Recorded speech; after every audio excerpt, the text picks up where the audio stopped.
ஜப்பானிய மக்கள் எவ்வளோ சந்தோஷமா ஆனந்தமா ரொம்ப லாங் லைஃப்ல இருக்கிறாங்கன்னா அவங்க கிட்ட நிறைய சீக்ரெட்ஸ் இருக்கு. அந்த சீக்ரெட்ல ரொம்ப முக்கியமான சீக்ரெட் என்ன தெரியுங்களா? மூன்று முகம்ங்கிற ரகசியம்.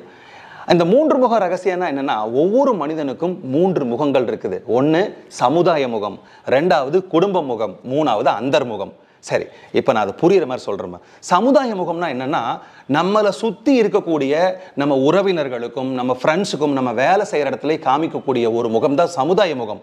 நீங்கள் வீட்டை விட்டு வெளியே போகும்போது அசிங்கமாக போவீங்க, அழகாக தலை சீவி மேக்கப் போட்டு நீங்கள் என்ன தான் கோவப்படுற ஆளாக இருந்தாலும் சாந்தமாக பொறுமையாக இருக்கிற மாதிரி ஒரு நடிப்பு வச்சுருப்பீங்க. பார்த்தீங்களா? Sir good morning sir, sir நான் வேலையை முடிச்சிட்டேங்க சார், சார் இந்த ப்ராஜெக்டை முடிச்சிட்டேங்க சார், நான் எல்லாம் பண்ணிட்டேங்க சார். இதுக்கு பேர் தான் சமுதாய முகம். இது ஒரு கைண்ட் ஆஃப் நடிப்பு. அடுத்தது குடும்ப முகம். உங்களோட ரொம்ப க்ளோஸாக இருக்கிறவங்க, உங்கள் அம்மா அப்பா, உங்கள் கணவன் மனைவி, உங்கள் குழந்தைகளுக்கு மட்டும் தெரிஞ்சக்கூடிய முகம் குடும்ப முகம். நீங்கள் என்னதான் உங்கள் ஆஃபீஸில் சார் பண்ணிட்டோம் சார், ஓகேங்க சார், அப்படிங்க சார், இப்படிங்க சார் இருந்தீங்கன்னா கூட நீங்கள் குடும்பத்துக்கு வந்ததுக்கப்புறம் இந்த ரெண்டாவது முகம் மூடி போடுவீங்க. இந்த ரெண்டாவது முகம், இந்த பொருள் இங்கே வச்சிருக்கேன், அந்த போ இந்த போ அப்படின்னு ரொம்ப ஒரு மாதிரி இருப்பீங்க. இது குடும்ப முகம். நான் மூணாவதா சொல்லக்கூடிய இந்த அந்தர்முகம் தான் ரொம்ப ரொம்ப முக்கியமான முகம். அதுக்கு இன்னொரு பேர் கூட இருக்குது, உங்க மனசாட்சி. நீங்க தனிமையில் இருக்கும்போது, உங்க வீட்டில் யாருமே இல்லாத சமயத்தில் உங்க கண்ணாடி முன்னாடி நின்று உங்களை ரொம்ப நேரம் உங்க உருவத்தை பார்த்துட்டு இருந்தீங்கன்னா, ஒரு அரை மணி நேரமோ இல்லை 1/4 மணி நேரத்துக்கு உள்ளேயோ அது உங்க கூட பேச ஆரம்பிச்சிரும்.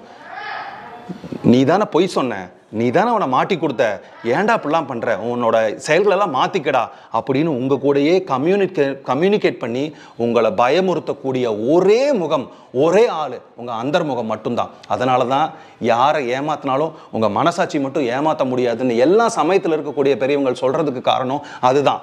இந்த ரெண்டு முகத்தையும் கழட்டி தூக்கி வீசி போட்டு இந்த அந்தர்முகம் சொல்லக்கூடிய விஷயத்தை கேளுங்க. அந்தர்முகம் எப்போவுமே ஹஸ்கி வாய்ஸில் தான் பேசும், ரொம்ப மெதுவாக தான் பேசும்.